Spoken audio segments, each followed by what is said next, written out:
Hello, everyone. Welcome to Choco Talko, the Chocolate Cake Podcast. This is episode 3 with my friend DingusDog. Hello.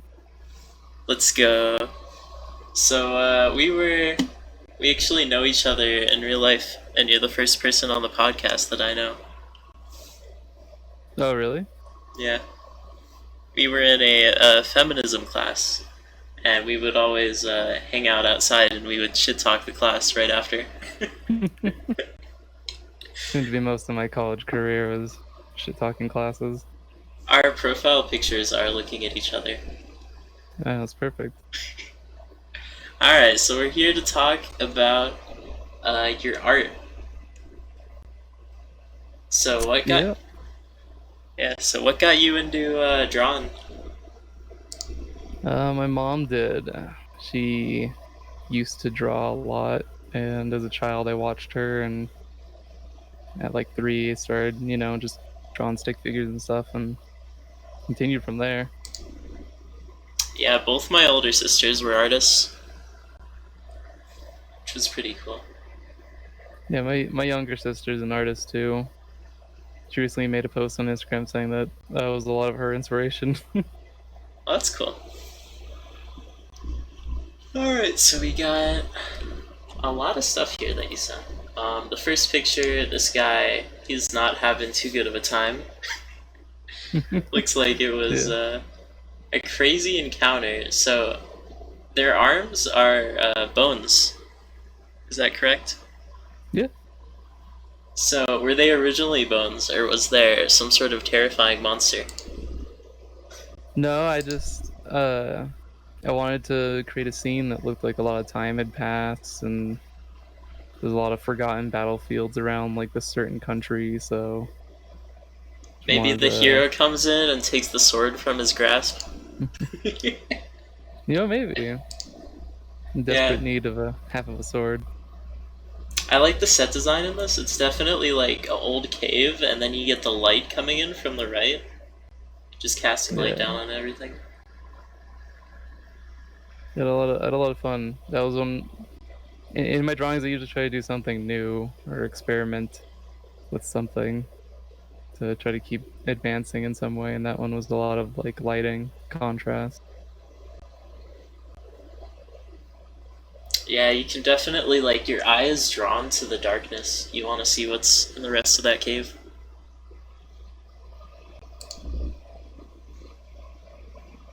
Yeah, I mean, it's armor design is one thing that I really liked a lot, and able to draw a lot of that like old armor, have it rust in some places, and Yeah, it make kind of try to reminds make me things of as old. the Armored Bones in Terraria. I don't know if you played that. I haven't recently, but I used to a lot. My friends have been playing it a lot recently. Yeah, it's cool. They just dropped a new update. Yeah, that's why they started playing again. So you got kind of the contrast. The background is all pretty much brown and grays, but there's also a little bit of glitter from the sun coming in. Yeah, And then you and got the armor, which really stands out. yeah, and then having the armored color on the sun side kind of be washed out. On the darker side, it's still more vibrant. So how long did you take on this? I don't recall. I think it at least like 4 hours over 3 days, or 4 hours each day over 3 days, so like 12 hours altogether. Yeah. I have a lot of drawings going at once usually, and then I bounce back in between them when I get stuck on them. Yeah, it's always nice to go back to something and kind of touch it up. See what Yeah, you can it's do. it's really refreshing because like I'll have drawings where I'm stuck drawing hands for like 10 minutes and nothing looks right, and I'll go work on something else and come back, and it's way easier to draw hands for some reason at that time. But having the option to go work on something else when you're frustrated with one drawing really helped me make a lot of things Yeah, I and make was them. I was in a 3D modeling class, and we had to model a hand in Maya. I don't know if you know that program. Yeah, I've had to do that too. It's awful. It is awful. I did that in high school. But basically, there's like this reference image, and it was a hand, and it was like, anatomically, and you could see the skeletons, and I was looking at it, and I was trying to use that, and it just wouldn't work for me, and then I just look at my real hand, and I'm like, oh, there we go.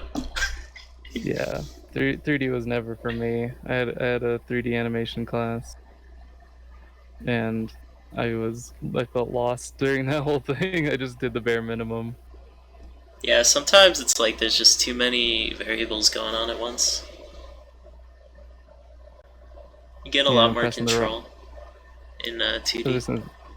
Oh yeah, like that's why I like it a lot. I feel like I can do a lot more easier. I mean, a lot of people say 3D is easier, but once you once you're able to put dimensionality and stuff into your drawings, it makes it look a lot nicer and it becomes easier. So the bottom left, is that your insignia? Yeah, that's DingusDog 2Ds, and then the little diamond in the middle, which signifies one of the cultures in the world. Ah, yeah, you got But a whole world going. yeah, all these drawings are for world building in the world. You'll have to do every drawing has some sort of lore behind it if it's not explicitly for practice or for gift art or something. Yeah, I could definitely see like a short story like, how did this soldier come to fall? Yeah. Oh yeah, definitely like I think what I wrote for that picture was about people in the future finding it, and like it's respectful to leave it alone and let it be there because it's like the memory of this person. Even though you don't know who they are, you can still like honor them. So like a lot of battlefields are just left to how they are.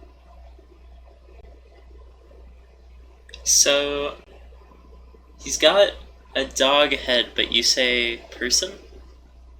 Oh, well, everything in the world is anthropomorphic. Oh yeah, So yeah, they're all like animal people in some way. that's But cool. there aren't any humans or other races that aren't just like those anthropomorphic people, but they have divisions in their races. Like in the other drawings I posted, there's a race of dwarf dogs, and they're all basically dwarves, but they're just like all small breeds of dogs. So in real life, when dogs attack, they use their mouths, but it looks like the helmet, it may be designed for biting. This one culture's yeah. This one culture, it's possible, but when you're facing other people with armor, it's not really an option. Yeah, their teeth aren't strong enough. Yeah. So it's mostly done down to martial skill with swords and other weapons. So moving on to the second picture, this one looks more like a sorcerer type, Yeah. maybe a necromancer. This was a gift for my friend's birthday, and he is really into necromancers. So I tried to make him something accommodating for his birthday based on his character. So in the background, it looks almost like it could be shrubs, but are those graves in the bottom right? I don't know, those are supposed to be really far away trees in like Oh yeah. a mountainous area. This one I was like trying to experiment with the background a lot and new brushes I made for leaves, and it's okay. I feel like I could have done better, I like it but how the tree is kind of in a spiral shape. yeah, It's almost like it's enveloping the. yeah. I need to still need to practice drawing large backgrounds or expanding wild scenery, because that's one thing I think I've lacked in a lot of my art is just like giant outside sceneries, because it's easy to draw caves, but I'd really like to draw like mountain forests and stuff. Yeah, the tree is actually. It looks blurry, and then you can see the precise detail of the main object in the frame. Yeah, because I didn't want too much focus to go into the tree. Yeah, makes them pop out. So that helmet, is that, that's a little bit different from the other character's helmet. Yeah. It's got those blue lines, it's almost futuristic. It's still like fantasy. It's still just like hardened, or it's just like steel with like a mold over it to look like a skull, and then just with paint on it and stuff. But it's supposed to be like a shaman with like their face hidden and like, like we were saying with necromancers, a lot of skull imagery. But it's not futuristic technology in any way. Yeah, it's just normal stuff, and then it's got holes for the ears, or is that covering the ears? Those are holes for the ears. Okay, nice. I was like, it might be hard to hear with the helmet like that. That's the fun thing about designing armor for people with tails and ears, is you gotta think about that. Make accommodations for ears. So there's red on the first armor, and then there's red on the second armor. Does that signify anything? Yeah, they're from the same culture. Oh, cool. And so they have a lot of their main colors are like red, black, a light green, and silver. And so a lot of that There's stays definitely throughout armored colors. yeah, there's a piercing gaze from the necromancer. It's like he's peering into your soul. Yeah, it's really I really like designing eyes like that, especially on like monsters or spiritual mythical beings. Da da da da da da da. Not quite Sans, but kind of close. Yeah, I guess that's true. I think the staff is a bit more Sans like. Yeah, definitely. Gaster Blaster. Alright, on to the third picture. Now let's see. Here we've got kind of a more standard warrior build. Yeah, this was armor design I was doing for a new culture, and I wanted to. Their big thing is like filigree and jewelry, so I wanted to try to like add that to certain parts of the armor. Then also I was following a reference for some pieces of the armor. It's just a lot of practice at the time. It reminds me It's like, kind of like Mulan, the armor in that. oh yeah, like the helmet design. Let's get down to business. And then in the background, you've got kind of these scary shadow creatures. What are those about? Oh, those were just like an abstract background to represent the like same filigree design that's on the armor.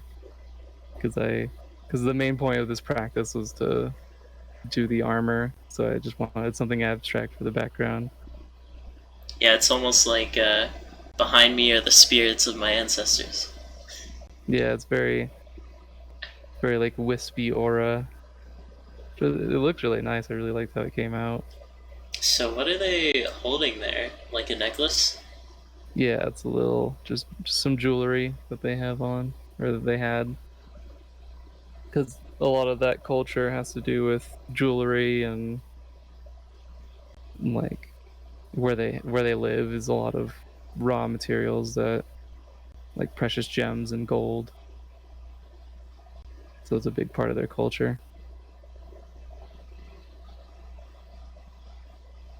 Definitely got the same piercing gaze. Eyes narrowed, scars around them.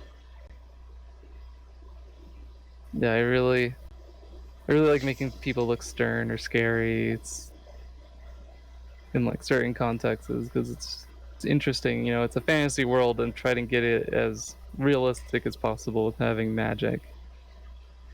But a lot of people weren't that happy back then, especially with their warriors. You should make one where one of them is like drinking bad water from the river.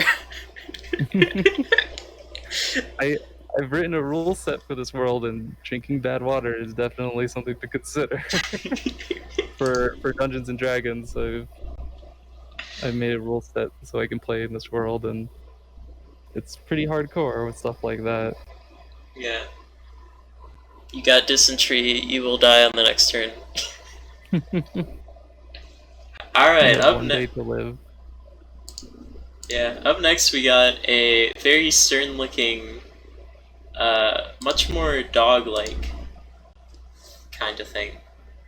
Yeah, this was the dwarf dogs I was talking about.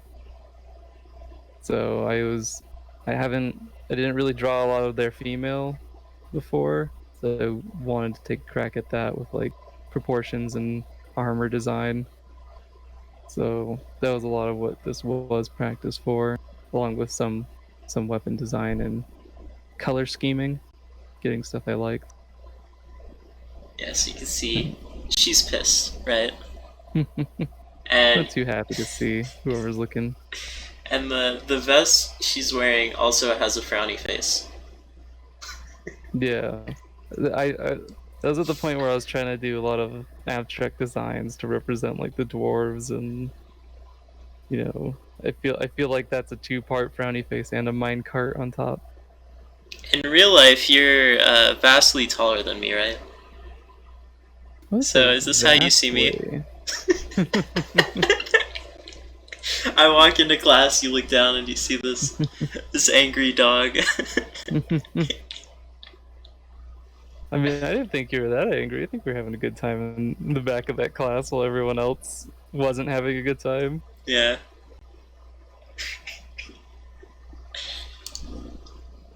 And so the axe is actually. How would you swing that? I mean, you got to use both hands. It's a pole axe.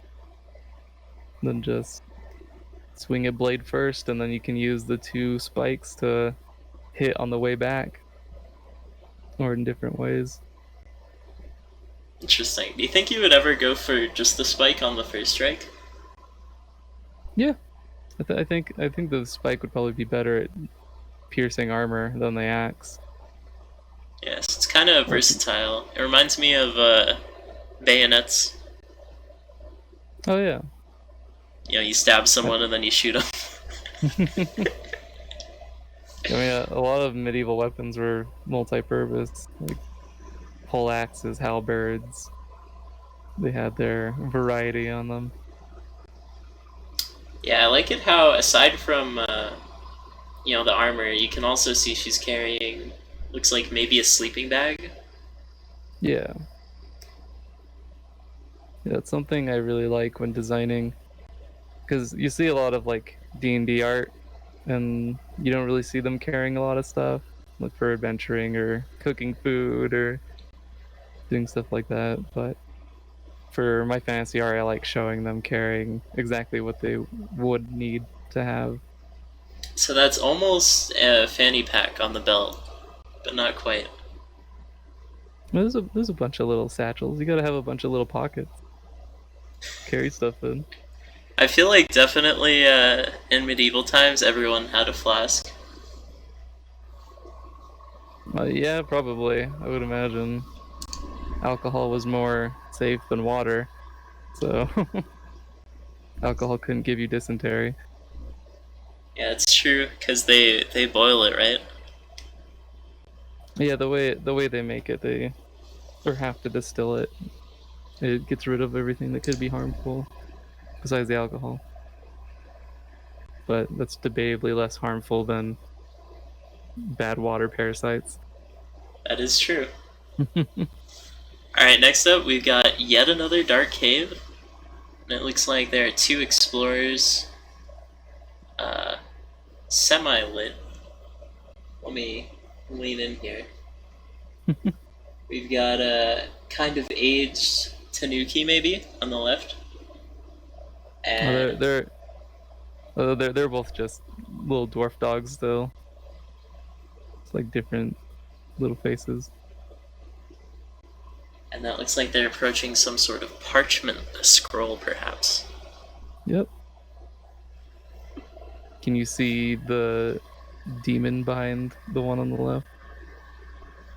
Oh man, now I'm gonna be paranoid. I can't see it. Is your monitor too dark? Oh, I zoomed in. Okay, that is scary. Reminds me of, I was watching this video on YouTube about, it was some really long word, and it was the fear of man-made things submerged in water. It was like a bunch of old amusement park things flooded. It was so creepy. Huh. Haven't heard that before. It sounds interesting. Yeah, I'll send it to you. Yeah. Definitely understand that phobia. So this cave, the first cave actually looked like maybe a little bit of a landslide, Yeah. and then this one has cracked walls.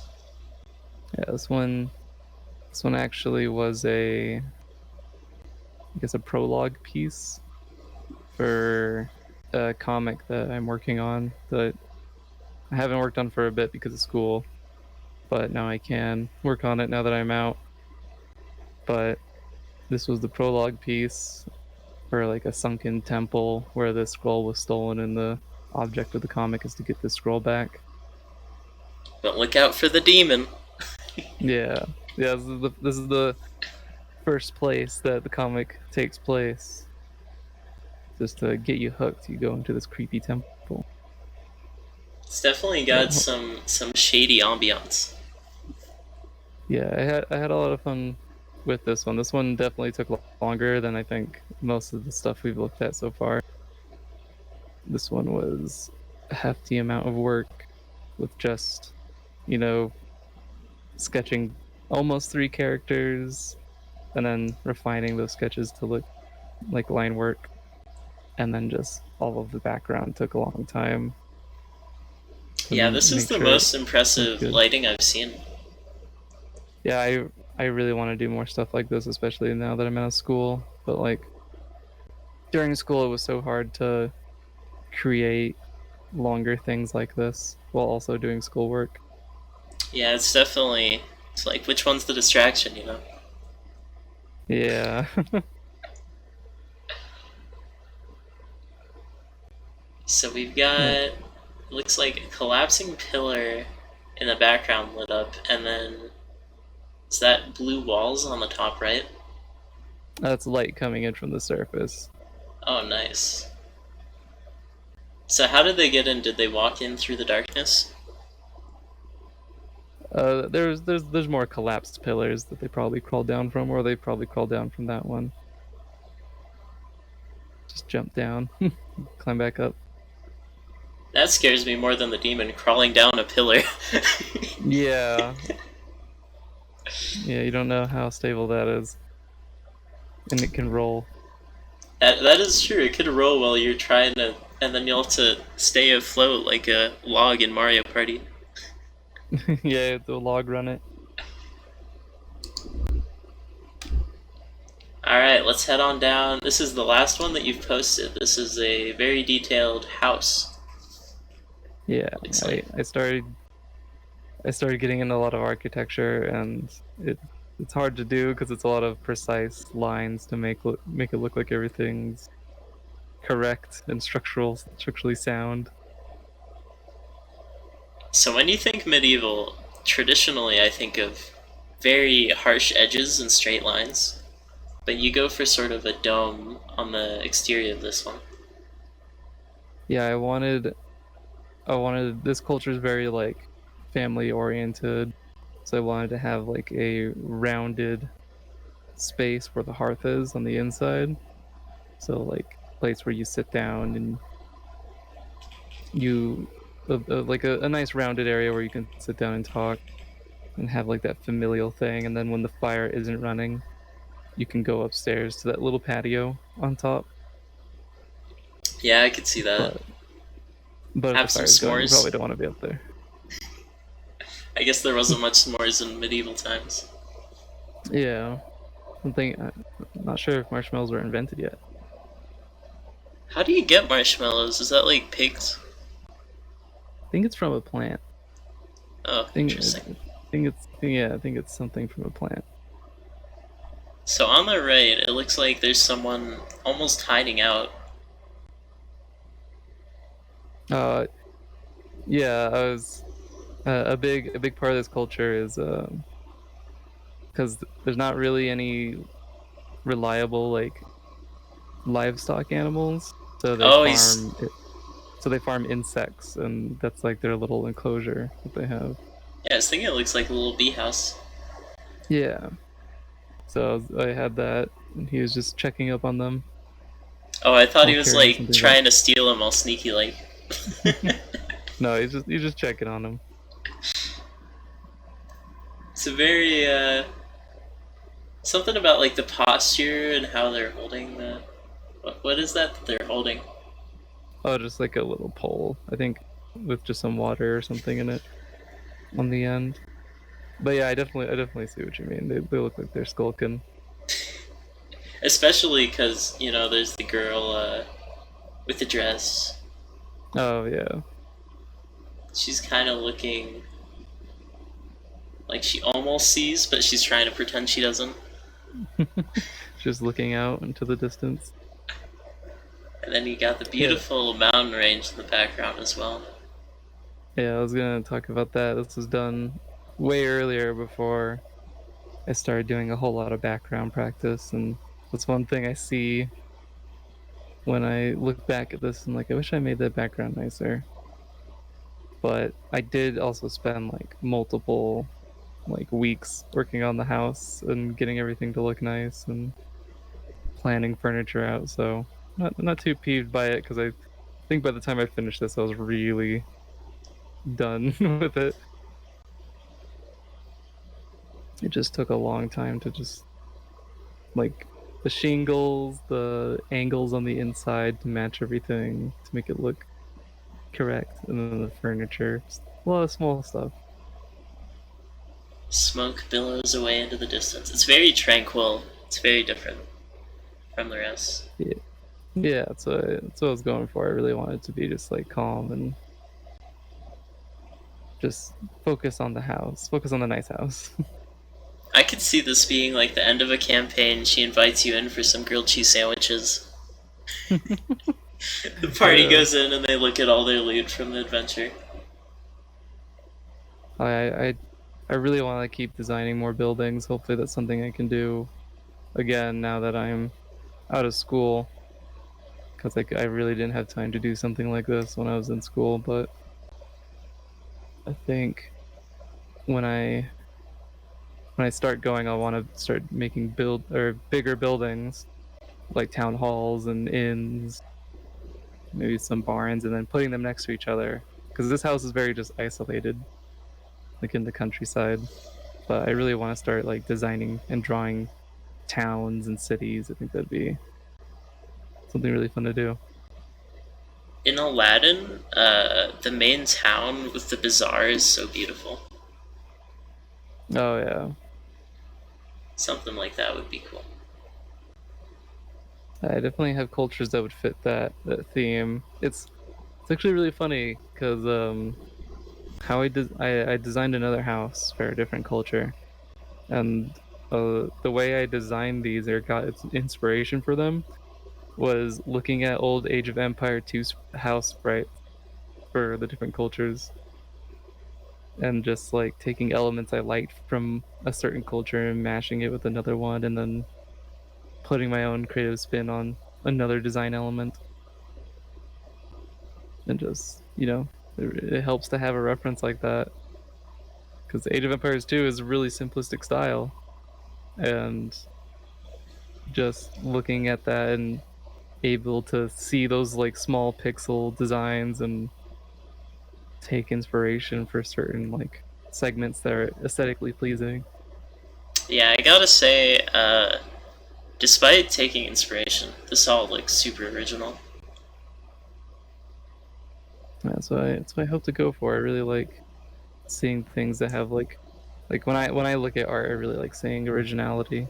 Not that fan art isn't good, because I do fan art from time to time, but I really like seeing originality and creativity a lot. Oh yeah, speaking of fan art, I love your Animal Crossing piece. Let me see if I can find Yeah. that. Oh yeah, that was a gift from my fiance. I don't know how to send it to you on Discord, but I have it open. I can post it, Okay. so I should have it here somewhere. So the art style, despite the new Animal Crossing just coming out, it reminds me. It gives me a really big GameCube Animal Crossing nostalgia type feel. Yeah, this was this was before a lot came out about New Horizons, so I looked at the older games for reference. So it was like I'm sure if I posted it when the game came out, I would have gotten a lot more attention to it. But this was a anniversary gift at the end of last year, or like near the end of last year. So I very much looked at the old games for references because not a whole lot was out about Horizons at the time. Yeah, I'm a big Animal Crossing fan. I played I I played all of them, I think, except for Happy Home Designer. no, I haven't played that much. I've been playing a lot of New Horizons, and I played GameCube and Wild World, but I didn't play anything in between Wild World and New Horizons. The way the two characters are looking at each other, you can tell that heart means a lot. Yeah, I mean, it's been a while, been 4 years, and we met in college. We met like my first year in college, so it's been a long time. Yeah. Well, I am happy for you. Thank you. So this piece, we've got a pine tree in the left, and we've got another one on the right. And in Animal Crossing, there actually is not any valleys that I remember, so this is kind of interesting. Oh yeah, this was based off of the original GameCube because the walls there was like cliff sides on the left and right side of the map. So it's not necessarily, yeah, it looks like a valley when it's like all close together, but I was basing it off of the older games how the left and right side of your town is just a wall.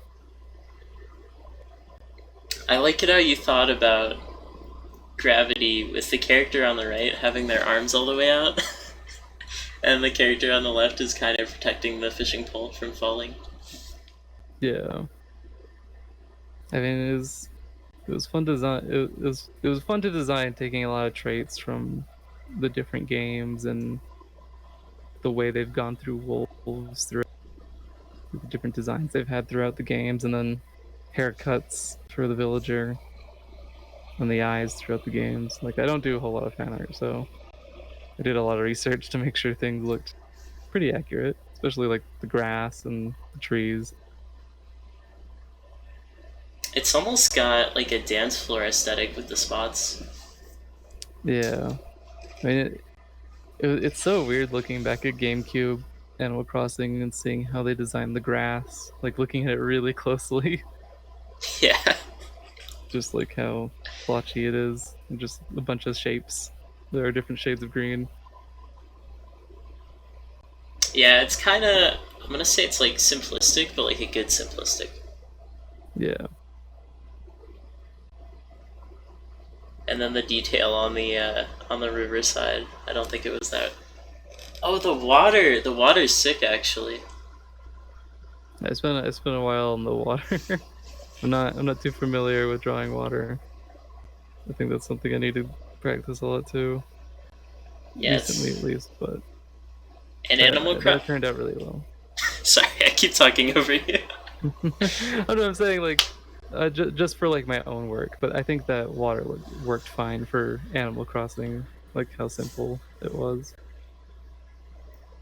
Yeah, in Animal Crossing in the original, it's all kind of grid based, but it like flows together. Yeah, That's how I remember it, anyways. Yeah, you shift from grid to grid as you walk around. There's a lot of cool little details here. It's like almost a mountain ridge for the hairline on the right.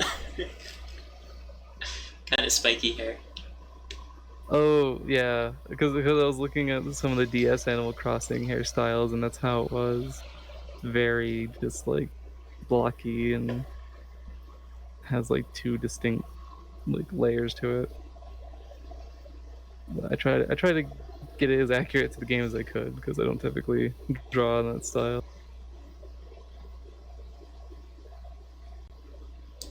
It's definitely interesting. Alright, up next, you got this spam right here. Giant axe, super buff. Yeah. I like this one.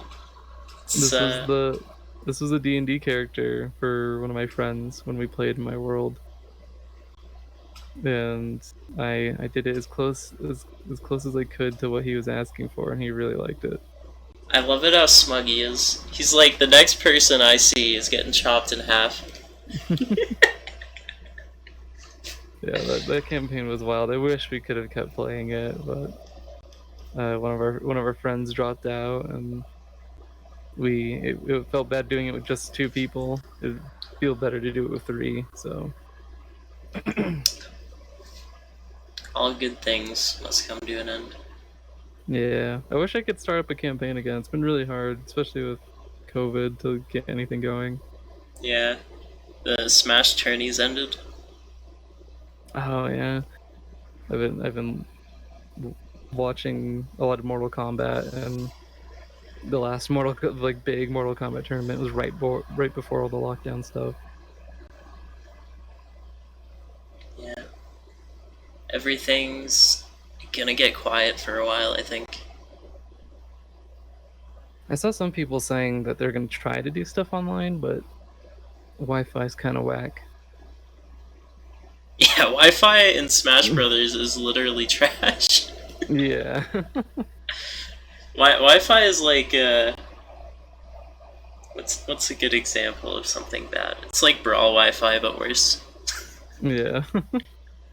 I follow a lot of Magic the Gathering, and they recently started doing an invitational for online, and trying to see how that goes. This is the first time they've done it, so Yeah. So the chest covering, is that armor? yeah, it's just he really just wanted it to be like pieces of leather that were just like crudely strapped together. Wait, so he's wearing like leather? Yeah. Well, it's not made out of, you know, it's made out of different things that make sense in the world. Like they have their own big animals which I designed to That make are it that look are its not own. sentient, right? No, they're just like wild I need to animals. know if this is I should be reacting to that. No, the same rules exist. You can't make people leather. There's an old anime called Kimba, which Oh, I don't know if you know about that, but the main character is a lion named Kimba, and he wears his father's corpse as a rug, or as like a coat. yeah, I saw. I've been looking at it a bunch. Did you watch Your Movie Sucks 2 hour Yeah, long thing about Kiva? Yeah, I'm like an I hour watched and a that. half into it. I finished all of it. I love that. That was a good one. I put that guy in my top 10 YouTuber list. He's really funny. His Let's Play channel is really good too. Yeah, I don't think I watched that. His Twitch streams are a little dry because it's just him editing, but that's fine. You ever see his Ice Spiders April Fool's video? I don't think so. Oh, that's really good. I'll send it to you after this. Alright. It's like he gets, I forget what his name is, but there's like this voiceover guy that you can hire, and he's so funny. He played Freak in a Donkey video. Hmm. Yeah, I don't know if you know that one. I don't remember a whole lot of Donkey videos. Donkey has made a lot of videos. He has. It's crazy trying to go back and watch through like his uploads because there's just so many.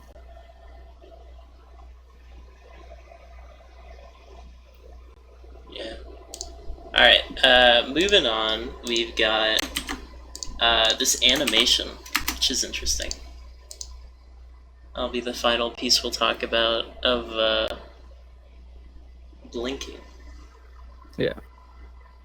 I mean, this was very early when I got my hands on a program where I could do small animations, and I started. I think in the description I talked about wanting to make a lot of small animations similar to this just to practice. But goddamn, did school take away from that? Like, if making a drawing was hard, making an animation was going to be twice as hard. So Yeah, I have I really huge wanted to respect do for another thing. animations because like drawing the same picture like 100 times per second. Yeah, like I had a project. I had a my one of my last semester. I had a class where it was just independent project, and it was just me working on stuff with the whole virus thing and the amount of work I got from other classes that I suddenly had to do online. It just like made it impossible to work hard on that project, and I got a decent amount through it, but it was just I wish I could have completed it. I'll also try to complete it, but let me actually see if I can post it because Oh I was yeah, actually pretty proud of what I did so far. is it another animation? Yeah, it's an animation. Cool. Let's see, my files are too big. Hmm.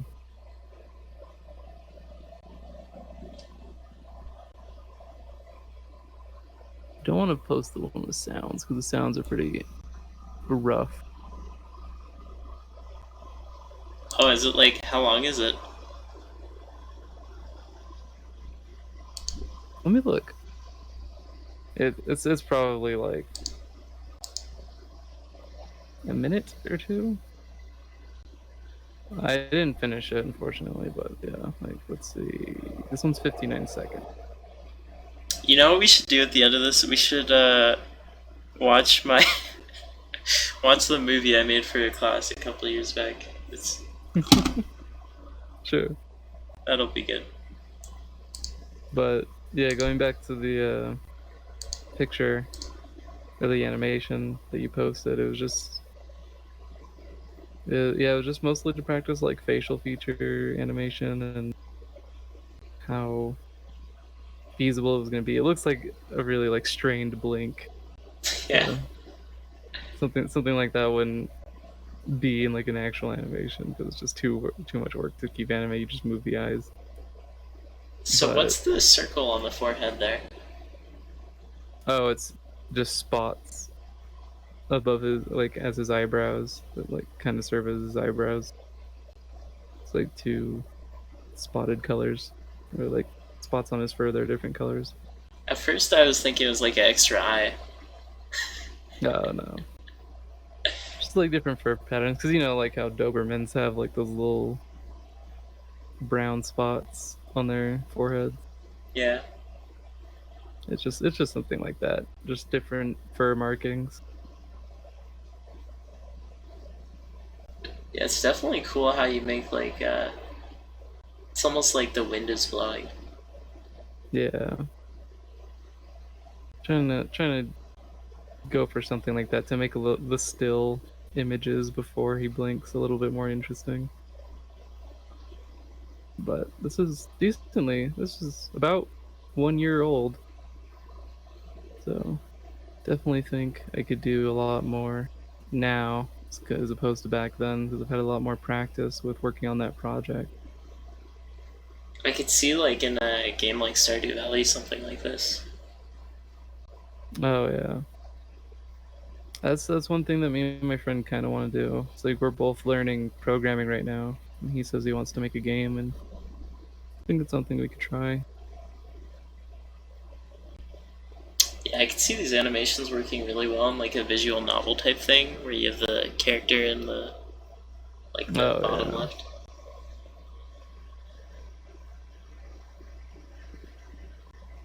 I want to send you some of the newer ones, but the gifts are saying they're like too powerful for Discord because I don't have Nitro. Oh no. But let's see this old one. This is an old part of the animation. See how far I got at this point. Because a lot of the later stuff looks really cool. And like I definitely it was supposed to be like a very rough sketch first run, but then I ended up doing way too much.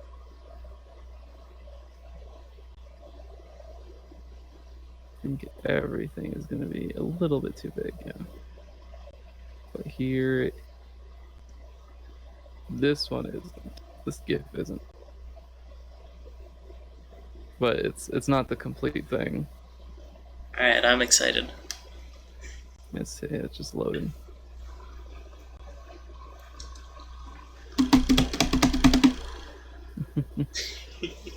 Taking a big chug. Oh, there we go. It's loading. Alright, let's see.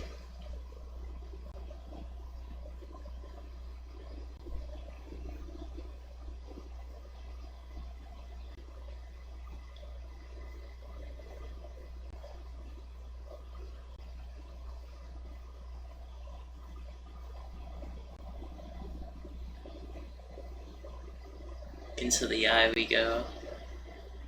We see the constellations. A moondrop reaches an island, blowing back a tree. Yeah. The whole thing, much. It has like a very nice scene in the middle that I enjoyed. Yeah, I really like the. If I just wait a sec, I can get back there. After you go into the eye, when you see the water. Yeah. Well, yeah. After that point, I started forgetting I was supposed to just be doing a rough sketch through to get everything in place. I just kind of started like going at it. I'm putting like basically final touches on it. Let's see if I can. See if I can export it and make it not a large file size. But yeah, working on that project was, I don't know, it was really, it like, you have a lot of respect for like independent animation and how much people can get done in a short amount of time when you're working by yourself, because there's a lot of work to do. There's a lot of drawing and a lot of refining those drawings so they aren't just, rough sketches. They look like something finalized. Yeah, there's a lot going on here.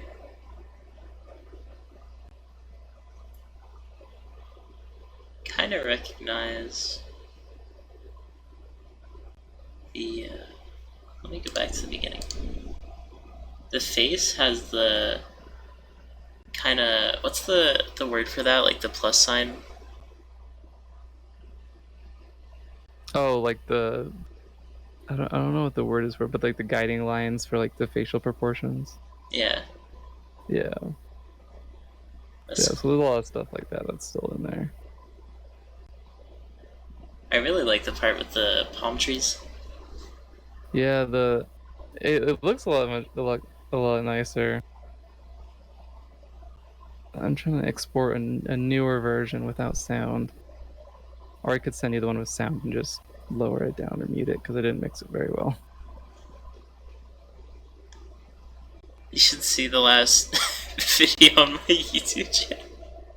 I was watching, so there was this guy that did a reaction video on like a try not to sing or dance challenge, and his sound was recorded at like, his mic was 20% of the volume of the background video. Oh god. I don't know how people like send that out, and it's like, yeah, this is good. So this sounds correct and not horribly. I'm not horribly quiet. Sometimes, when I do a let's play, I just upload it and I don't even look at like what I'm uploading. Oh man, I it's such like a hard thing because I want to like stream and I want to like make videos because on my YouTube channel it's just like a bunch of shitty like edited videos I made. But like I wish I could go back and do that, but I really want to keep drawing and doing a lot of stuff with drawing. And I guess I could stream drawing. It's just it's hard to make that entertaining for other people who aren't like artists. Well, as a non-artist myself, I've watched a few drawing streams, and it's pretty. It's nice, like seeing the process, you know.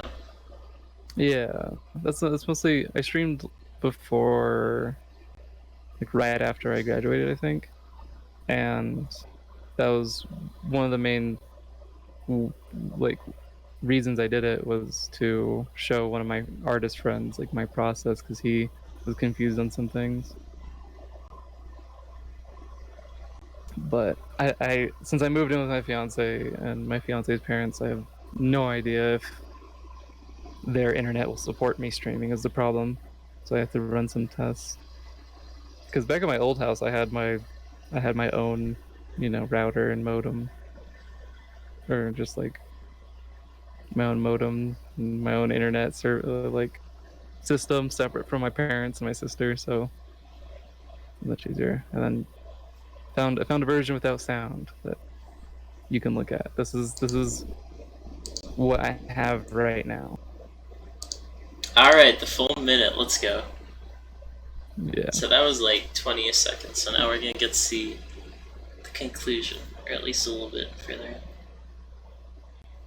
Go inside the eye. Oh, there's extra color in this one too. Yeah, I was able to put a lot more color and refine a lot of the scenes. Oh, I didn't notice the explosion effect when the meteor hits.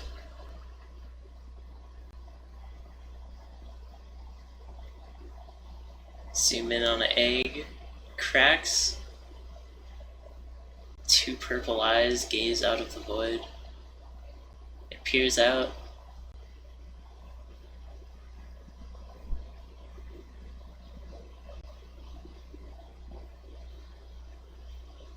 Wow. That was something. Yeah. So that's as far as I got on that project, which 12 frames a second for almost a minute.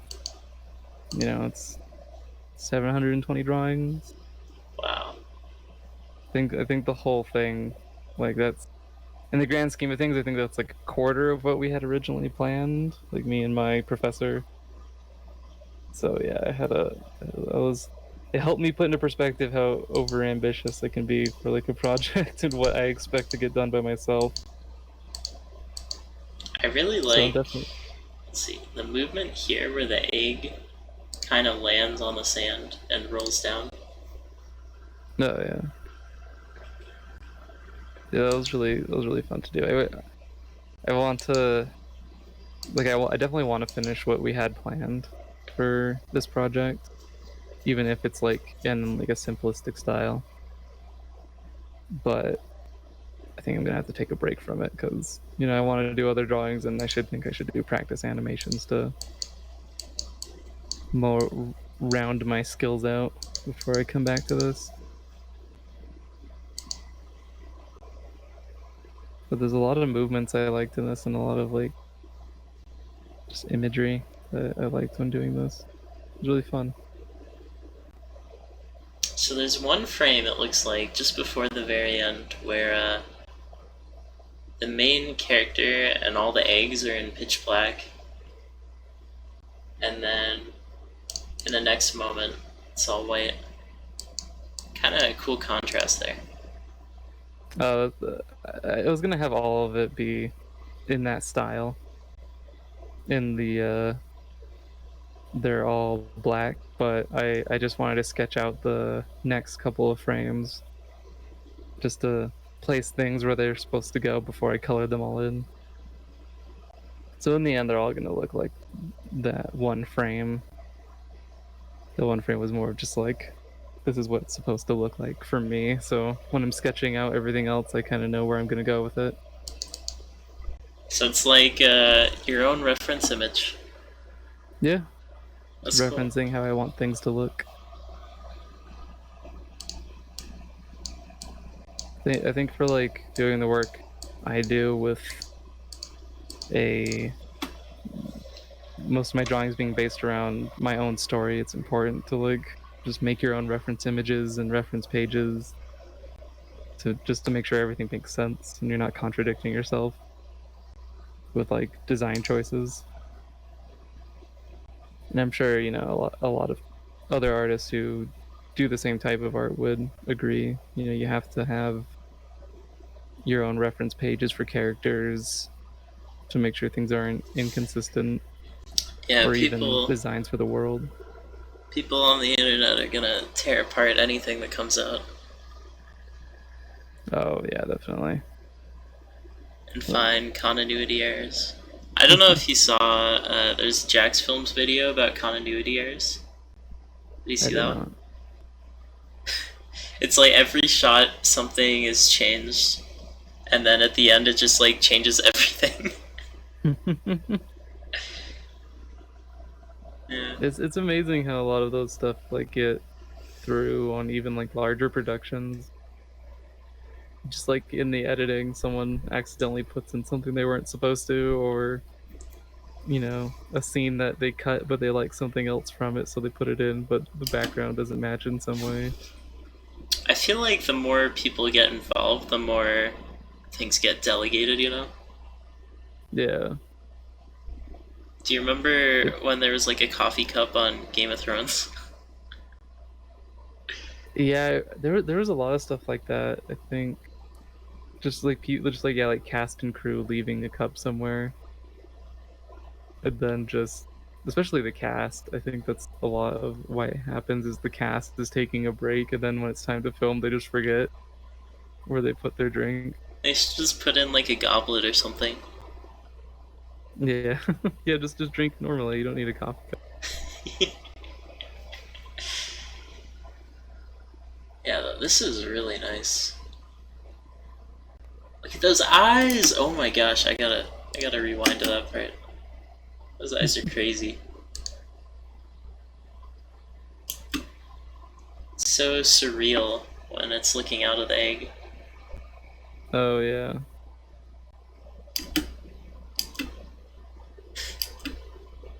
Grab the egg. I have a pet snake, and that's a very familiar feeling when it emerges from hiding. I don't know if you know much about ball pythons, but they're called that because whenever you take them out of the cave, they just sit in a ball for like 20 minutes because they're so scared. I didn't know they did it because they were scared. I thought they liked sitting in a ball for fun because it was comfortable for them. Yeah. Well, that's why I sit cross-legged. Because it's fun, I guess. Yeah. I didn't know where I was going with that, sorry. I mean, I still sit cross-legged sometimes. It's bad for my knees. I don't know why I do it. Yeah. Well, that's a very cool animation. Some cool pictures here. I think I'm gonna call it for the podcast, unless there's anything else you want to talk about. No, I think it's good. Alright, thanks for watching. Sorry, I was gonna jump into the outro. What were you saying? I was just saying, unless you have any more questions for me about like, you know, inspiration or posting online. Oh yeah, who is your favorite artist of all time? Favorite artist of all time? Hmm. That's hard. I mean,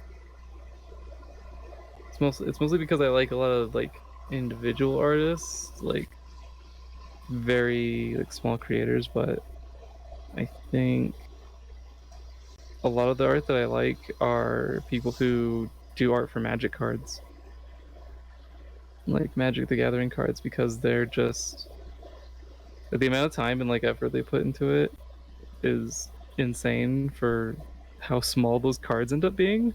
Yeah. Like let me see if I can find my favorite of those guys because they do some really cool work. I was really into Yu-Gi-Oh! The Abridged series for a while, but I don't know if I've ever gotten into Magic. Is that game Did fun? you? Oh, I like it a lot. I like deck building. Did you play the Yu-Gi-Oh for a while? No, I'm too lazy. I have a bunch of Pokemon cards, and I've never played Pokemon. I just like collecting them as a kid. Oh yeah, that's how I was too. I had a bunch of Pokemon cards, but I never played it. But my friends got me into Magic the Gathering, and then I'm one of the only people I think who still play it.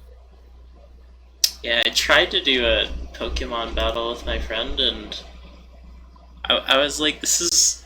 You just flip a coin for everything.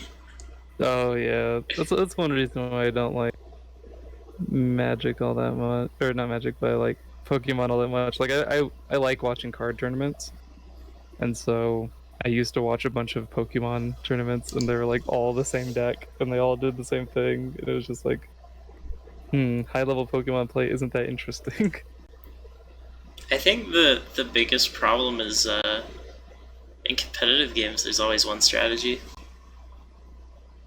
Yeah, well, that's why I like Magic is because they're always trying to prevent that, like the developers. So they'll ban cards that they feel are being too oppressive, and they'll like try to keep the meta diverse as they can without stripping away fun, like fun cards. My favorite thing, there was a Yu-Gi-Oh! I forget what it was, but there was like some new card that was released, and it got instantly banned by by everyone. They were just like, "This is such a bad idea."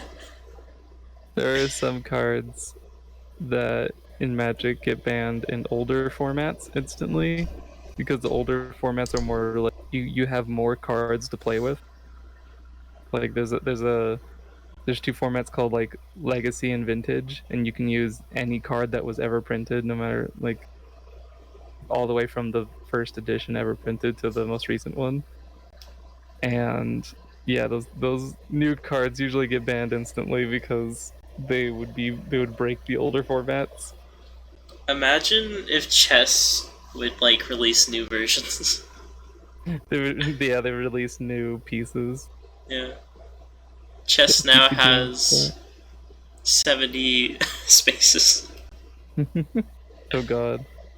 and there's a I new think type of rooks that spawn on the right and left sides of the board. yeah, you gotta roll a d6, and then if it gets a 6, you get to spawn more. Spawn more It's pawns. it's a rook, but instead of moving 3 spaces up and then one to either direction, it moves 6 spaces up and then two to either direction. So you could just So like get a queen in 2 moves. here are two of my favorite artists. One does magic cards, and then one just draws just his own world really. He's actually having a game made out of one of his own worlds, which is pretty cool. Oh, I like this one by Mr. Werewolf.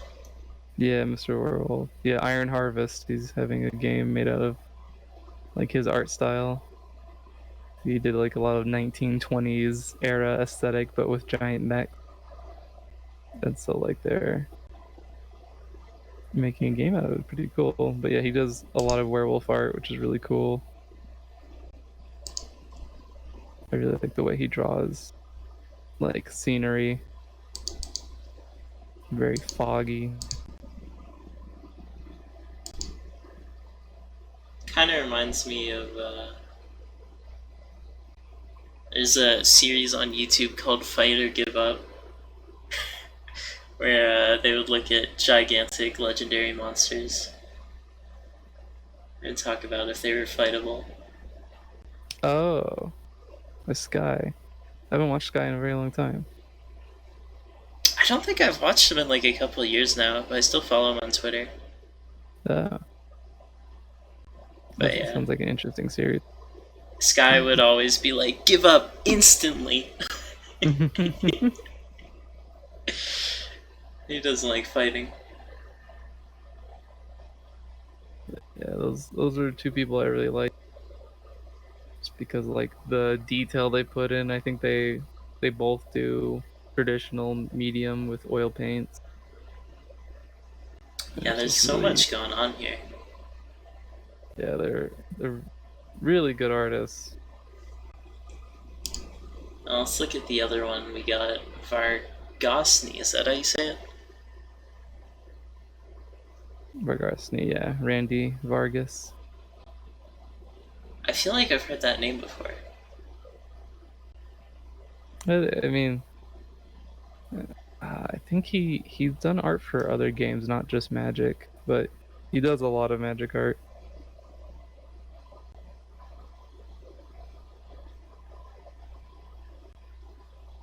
I'm so tired. I woke up at like 6 a.m. today. Really? I've had the weirdest sleep schedule because I've just been like sleeping the past 2 days. It's I could never crazy. do that. How about you? Is your sleep schedule okay? I mean, it's not like it's consistent, but it's not like a normal person's sleeping schedule. But it's not like I have work or school anymore, so Yeah, it's I true. wake up at like 11 to 10, and then go to bed at like 3. I keep like waking Hey, up at midnight. Like I'll go to bed at like 12, like noon. It's just awful.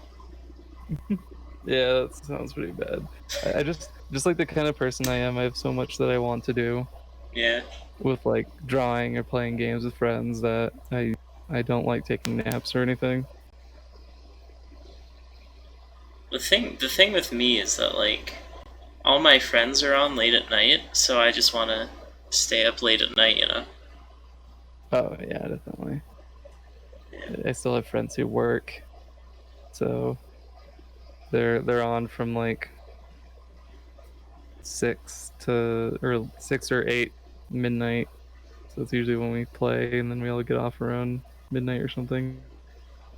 But recently, I've been getting off at like 9 to draw. I gotta figure out what to do about this heat. It's been getting so hot lately. Yeah, luckily the back at my old house, my room was in the basement, and then at this house, my room is in the basement too. So it's not incredibly hot, but outside, I went out to garden, and it was horrible. I wish I could just jump in the refrigerator like Indiana Jones. Yeah, that'd be great. Just invest in fans, man. Yeah, I gotta buy some fans. Alright, I'm gonna do the outro part 2. You ready? Hmm. Alright, everyone, thanks for watching Choco Podcast. Fuck. Alright, I'm gonna try again. We'll do a take 2.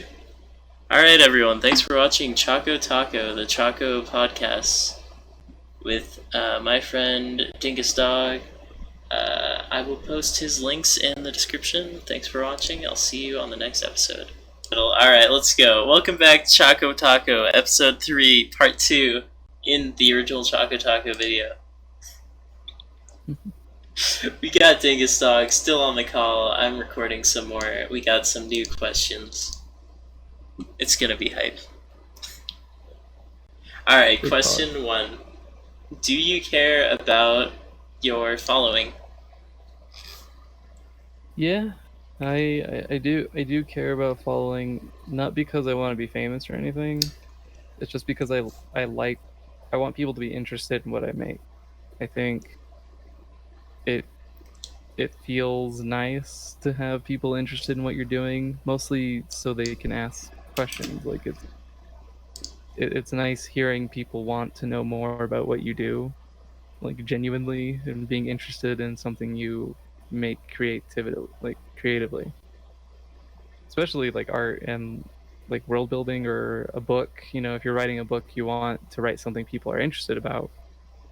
If you make art, you want something that people are interested in while still having your own voice. Like I think that's one of the main problems with me with getting a following was I do anthropomorphic slash furry art, and I also do a realistic slash dark fantasy setting.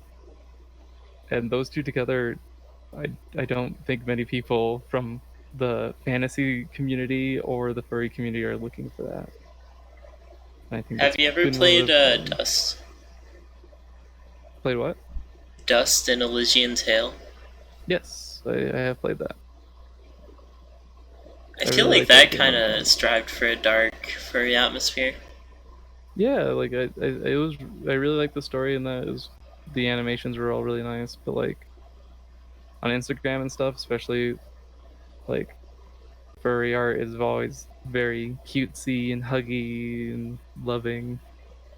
And if it's not, it's usually more modern aesthetics or futuristic aesthetics. Not many people are going for fantasy, especially or if they are, it's very magical. It's not any sort of like realistic or dark fantasy.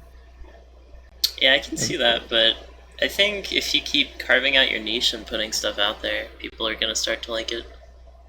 oh yeah, that's what like a lot of my friends tell me. It's just like that means you have a niche. That means you got to keep expanding it so the niche is more yours. And it's like yeah, but it also feels bad at the same time. Like that's the problem with like followings and stuff like that. Is like you want more people to see it, and it feels bad when more people don't see it. But also, you're never gonna stop making what you like and what art you want to make. Yeah, I get that. I was gonna say something, but I forgot. Alright, following. So, if you got big, what do you think that would be like for you? What are your goals? I mean, I don't know. I'd love to fund projects like the independent project that I was doing, or like for college, I'd love to be able to fund projects like that where I can put a lot more time into them. Do And you I'd also think like to do commissions. I think that'd be really fun. do you think you'd ever want to teach? Yeah, I've debated that. It's I have debated if I wanted to teach or not because I've enjoyed teaching. It's just like in the past when for high school I had to do community service where I went to an elementary school and taught them programming, like very basic programming. And I've taught my friends some things with programming and also art, and I think I'd enjoy it. It's just like I don't know what I would do. Like if what I'm teaching is out there because or like people are wanting, because all through art school I did not feel supported at all. Like no teacher was teaching what I wanted out of art. There's one teacher in the art field that I really got, that understanding from, and he was an anatomy drawing teacher. Yeah, it's interesting because your anatomy is a little bit different. Yeah, that was the cool thing for our final project in that class. He wanted to draw us to draw a skull and a rib cage, and I asked him, "Can I draw a wolf skull?" And he let me do it because he saw my own art and he said that will help you in your own art more than drawing a human skull. So of course, like he was the one who was interested in my personal art and how he could teach us to help that, like help us progress in our own personal art. I thought that was really nice, but there wasn't a whole lot of that. Yeah. There was a lot of teachers who wanted your art to be similar to what they were doing, and that wasn't very helpful for me. Yeah, some people just say, this is how I do it, this is how you should do it, Yeah, instead I of, wish, yeah, like helping you find your own method of doing it. yeah. I I mean, I had guess a, it's hard. sorry, what were you gonna say? I was gonna say, I think it's just hard to teach a class like that, helping everybody find their own way of doing things because people do it in very different ways. So it's easier to teach a class where you teach them how you do it. That's true. Especially But if with class someone, sizes. I was gonna say, but if someone already has a way of doing something before they went into that class, it feels, it's very hard Yeah, it's weird to, to unteach something. yeah. But I was gonna say, I had a teacher that was supportive like that. It was a math class. I forget what exactly it was, but I think it was a statistics based one. And I would miss a lot of class because it was early in the morning and my sleep schedule is pretty much always garbage. Yeah. But in the second semester, I started showing up like every day, and the teacher was like, "Oh, hey, I noticed that you started showing up every day, and when I look at your quizzes, I can tell that you're trying, and you're gonna get there." And that was really nice to hear. Yeah, that's like I got the same thing from a writing teacher. Like she wrote, it was all based on like what kind of writing you want to do in that class, and just her saying like, I can tell you really want to make what you want to make, and you put so much passion into it. I know that it's going to turn out good. Like you're gonna make great stuff. Like that's so helpful for a student as opposed to, I you weren't here, you're not trying. Like Yeah, it's crazy how much support, even from someone who's not in your major, like helps you in your own major. So I was a writing class and I was an animation major.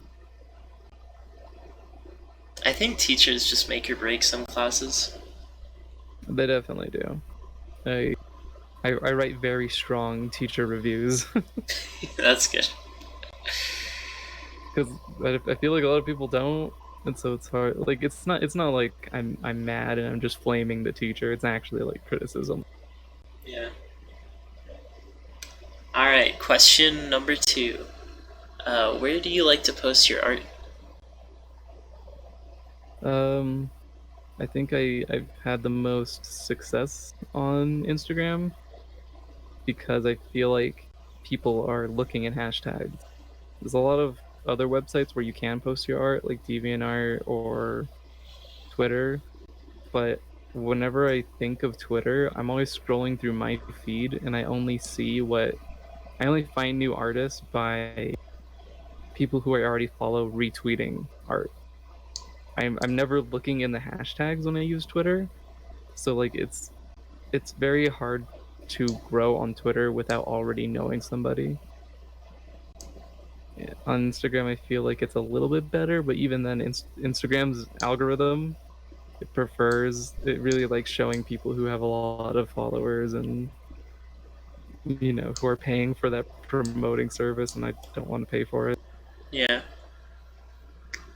And Instagram's not entirely for art. Like there's no platform that works good and isn't like 20 years old Yeah, that is only for artists. it's hard to stand out when you're making something. Yeah. It's hard to get that initial growth, especially if you're not making fan. Like it's hard to get that attention to you. And even if you get that attention from fan art, it's not guaranteed that people are going to follow you because of it. Like That's true. I've made fan art and I've had friends who've made fan art and you get a lot of likes on that post, but it doesn't mean like people are going to follow you because of it. Yeah, sometimes you just have a standout and then it goes back to normal. Yeah, I mean, I've had posts on Instagram that's done that. I don't like, even if it's just my own art, I don't know why, but I've some posts with like hundreds of likes compared to the average like 20 to 30. but for some reason that post just a lot of people saw it, and I don't know why. Well, I mean, there's a lot of variety with what you post. Like, my favorite is the super buff guy with the axe. Yeah. And then you've got, sort of the dark cave aesthetic. You've got a lot of different stuff going on. But it's all got a thread connecting it, you know? Yeah, it all has that story that kind of binds it together. I sometimes post like, nonsense for holidays or for friends. But it's mostly all got like the story behind it that connects the elements. But it's just hard to like get people interested in that as it, like by itself, Yeah. because how many. It's just like reading a book. It's just you see so many books on the shelf, like at the library or at a bookstore, and it's like which one grabs your attention. You're most likely going to grab the one that, or at least for the average person, you're going to grab the one that someone has told you about. You're gonna grab the Stephen King, you know? Yeah, you're going to do it with a familiar author rather than some no-name author, but the book looks interesting. Like the cover looks interesting, but you're not gonna. Yeah, it's hard to get that following, and it's just like it makes me laugh because like people joke a lot. Like one of the easiest, if you want to grow as an artist, Draw furry just stuff. drop pornography. Yeah. And it works. There's a lot of horny people out there, but that's not what I want to do right now. There's something about, I think it was a YouTube video about how OnlyFans is taken off because of everyone has to stay inside because of Corona, you know? Yeah. So now everyone's doing that sort of thing. I didn't know that it took off because of it. I knew it was growing in general. That people were just interested in looking at e-thoughts, but Yeah. I haven't. I'm not too interested in that. In like subscribing to something like that, mostly because I'm careful with my money and just like. I wouldn't want my parents seeing that on my credit card statement. Yeah, that too. But like, it is interesting how like a lot of, especially on Twitter, just like a lot of those people who, just like make money off of showing their bodies. I think that's exploded on Twitter as well. Yeah. And it's just like, it's interesting how that happens.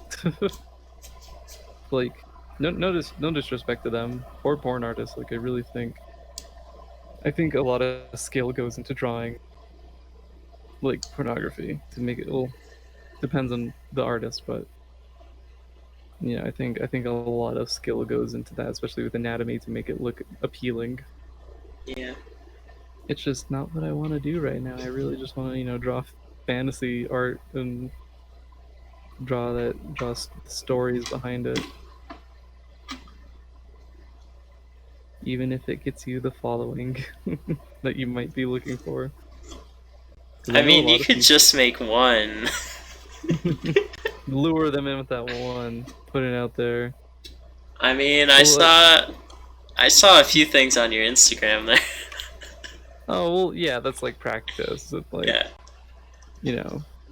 It is an interesting prospect to me. Like I wouldn't mind it. It's just not what I want to do as a career or like my main art. Because I know people who, I don't know them, but there's people I follow on Twitter who drew a lot of lewd art or pornography, but then once they got a following, they started shifting towards like their own stories and their own arts and their own characters, and mixing that with lewd art got people interested into their own world and their set of characters. But like, I'd rather not do that. I'd rather just have them be interested in the story itself first. Do you know about Pizza Thought? Yes, I know about Pizza Thought. That's a good example. That's my favorite. Yeah, and just like the whole bunch of characters that come from that. There's a guy named Colo Draws who has like kind of I got like uh Advanced Wars by if you know those games like Advanced Wars. Yeah, I played it. Yeah, like he has his own world that he started making, and like you get a lot of I get a lot of those vibes from it.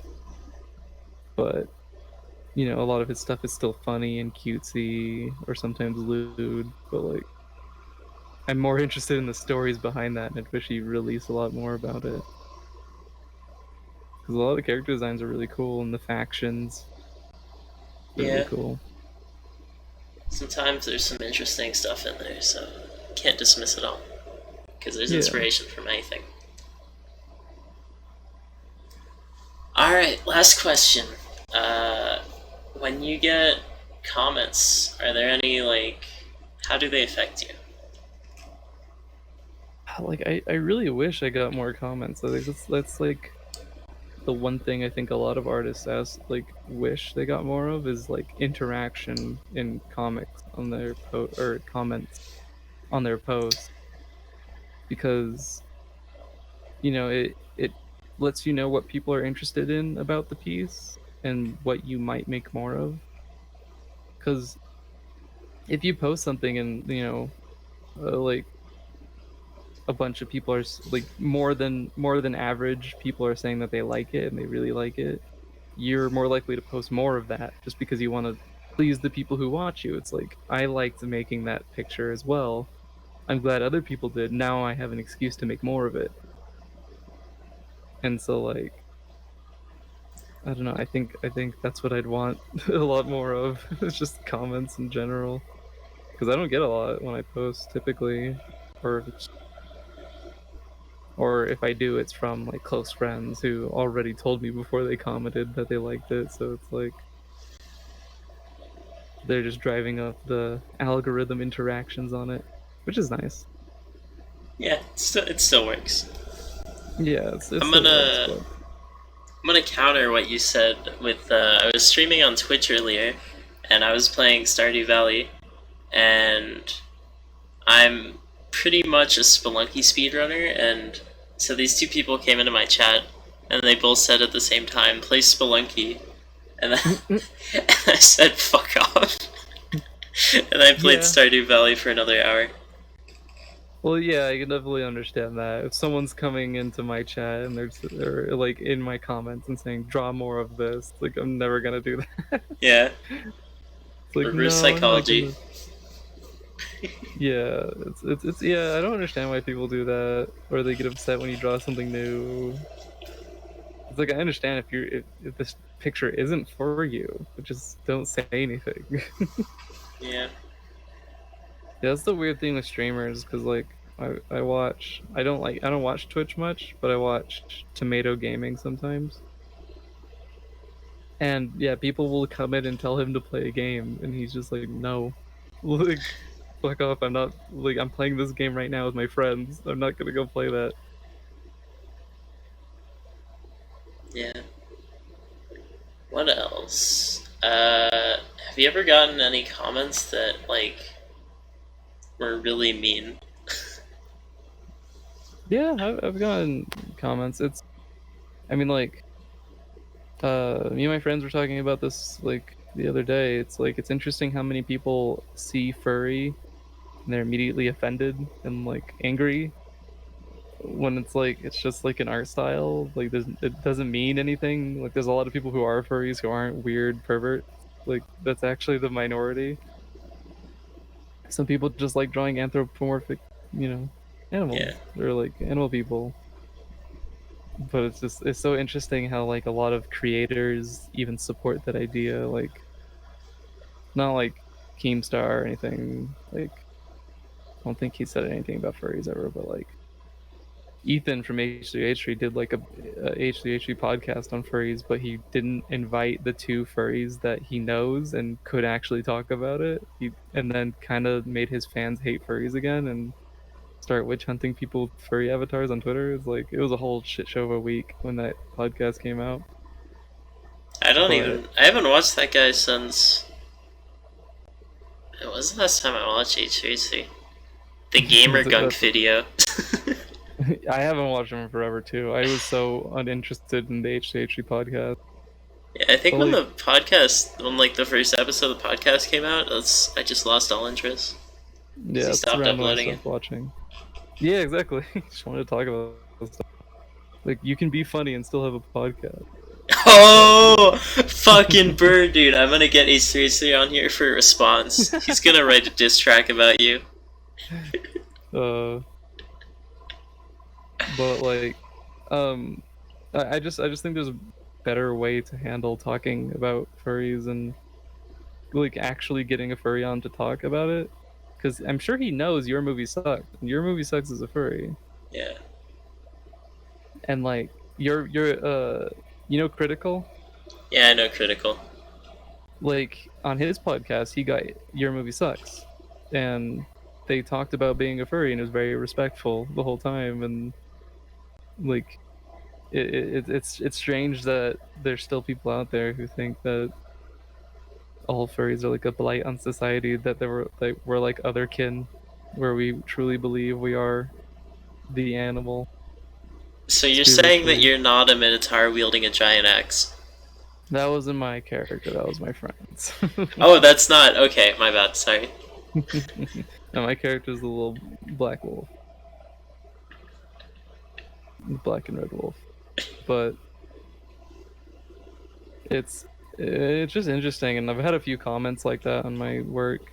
Like, I don't get them much anymore, mostly because I think people understand it's a waste of time. Because if you say something, I'm either not gonna respond or I'm just gonna make fun of you. And it's just like, you don't. I think like the worst like art criticism I've ever gotten has always been from people who were at college, like in person.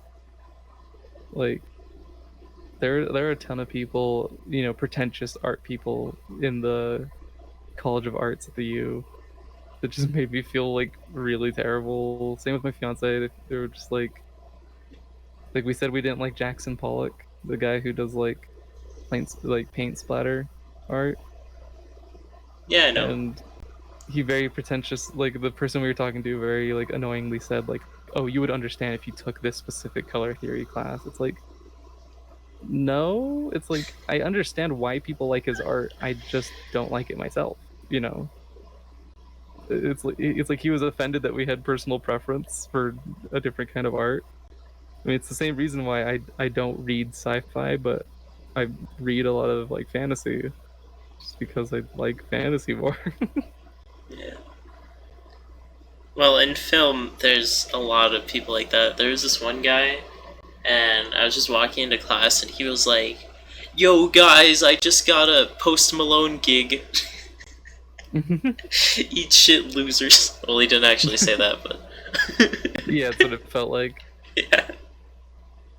Yeah, there's a ton of people like that. Like, I mean, what was it in art school?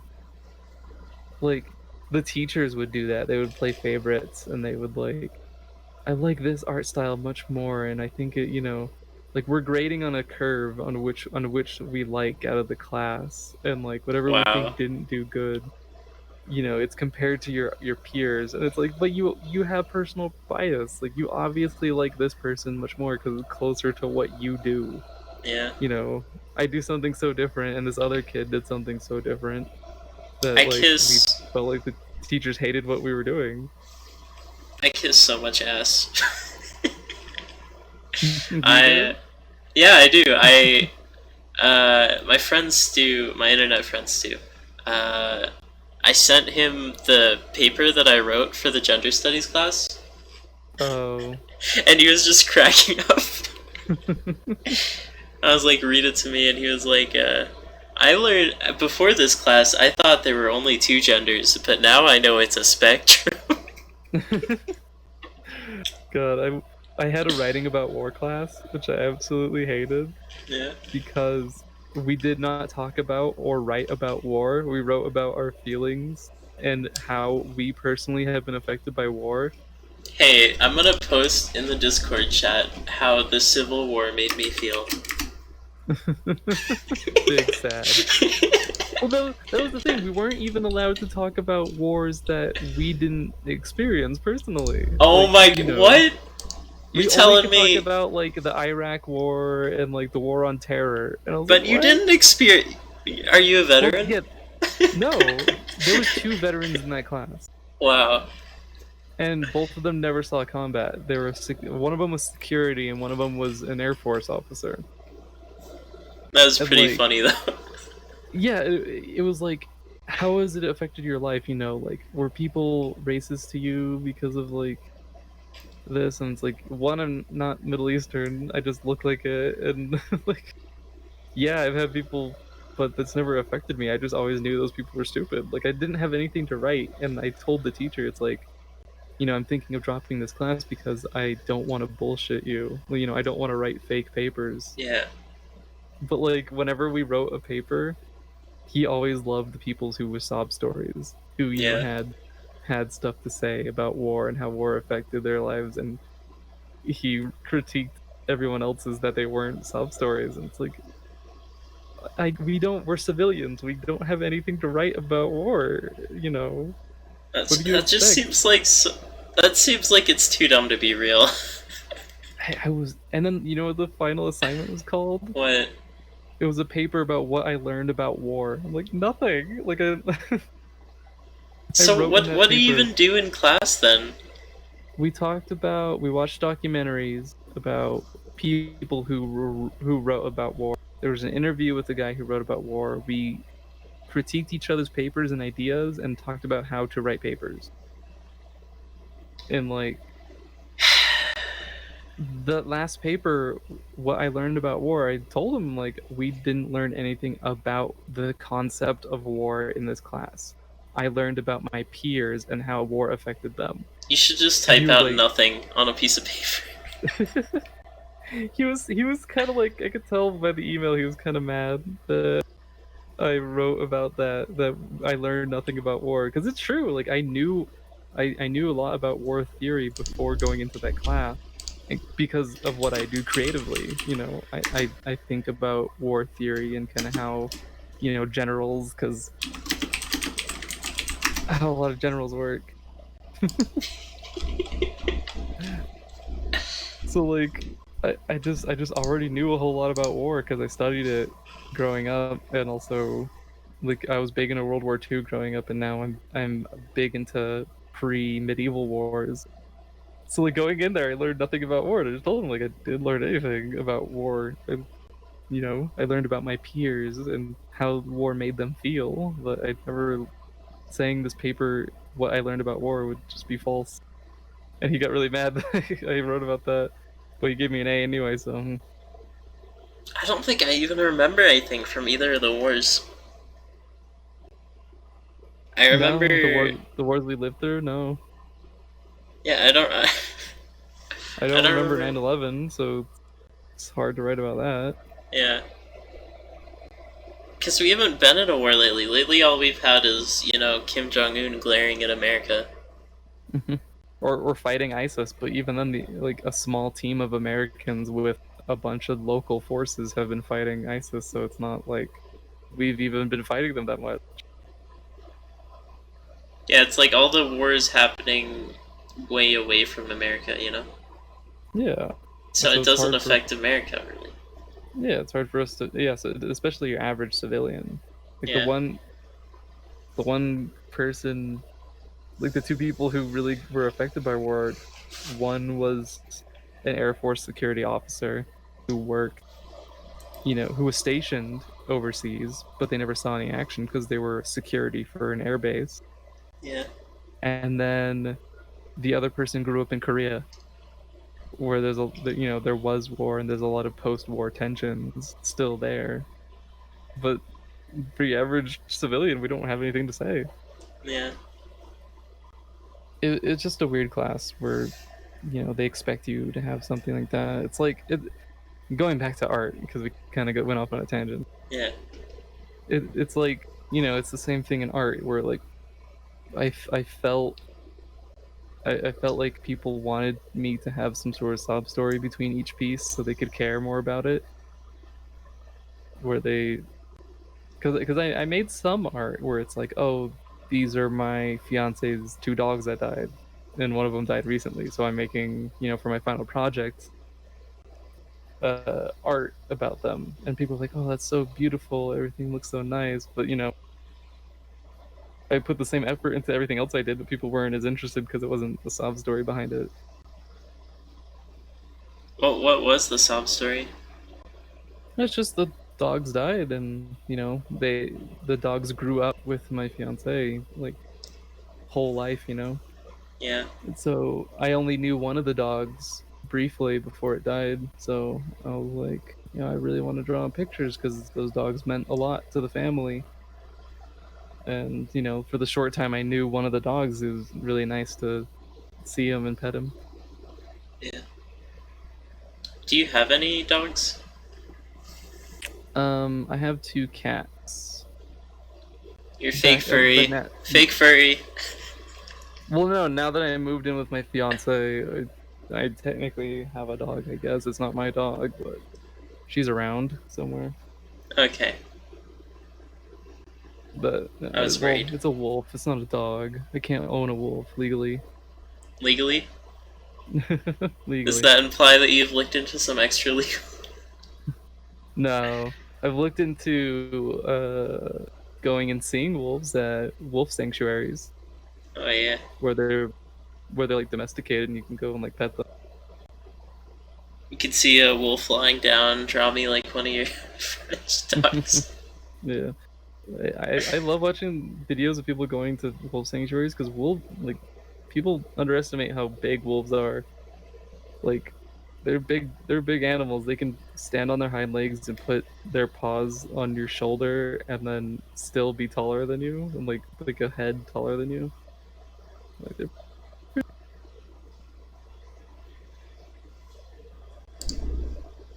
Hello? I think you cut what? out. Oh wait, I heard you. What were you saying? Oh, I was just saying people underestimate how big wolves are. Yeah, my dad used to dance with my dog Chipper, and he would put his paws on his shoulders and try to dance with him. It's pretty funny. Oh, animals are funny. Yeah. I don't have any pets. I might get a pet at some point after college. I don't know though. When we got back from our trip and there was a spider that was in like a really small spider that was in one of the things we brought back. So that's our pet now. There Because was the dog's a not technically ours. there's like a little black beetle in the sink earlier, but I think it died. There's a lot of And bugs around this house. and I had to push it with a sponge into the sink, into the little water hole. Oh, around the sink That was down morbid. here in the basement, there's like 3 moths at all times. I don't know why. There was in the bathroom. There was like this green moth type thing, and it was really pretty. Normally I kill bugs, but it was really pretty. So I let it crawl onto my hand by putting my hand on the wall, and then I tried to put it outside, and then I opened the door, and then it flies off my hand. It lands on the wall. So then I put it back on my hand. I open the door again, and then I throw it outside, and then I close the door, and it flies back in a second before I close the door. It's like I'm trying to save you, and then 2 hours later, I'm in the bathroom and I find it there again. And I'm like, all right, you can No, stay. they're not very smart. Yeah. I was catching grasshoppers outside to feed the spider, and I had it in a jar, and then there was a moth on the ceiling in the bathroom. So I'm like, oh, I'm gonna catch that moth. So I opened the lid and quickly put it up to where the moth was, but the grasshopper barely jumps out. And I capture the moth, and I'm looking around to where the grasshopper went, and it fell directly into a different spider that lives beneath the sink. It fell into that web and got eaten. I'm like, well, That's not a very lucky grasshopper. Or that's a very lucky spider. Yeah. That's how I look at it. So let's see, we talked about comments, we talked about following, we talked about where to post. What else could we talk about? I think that's good. Alright, we're good. End of Choco Taco episode 3 for real this time, TM.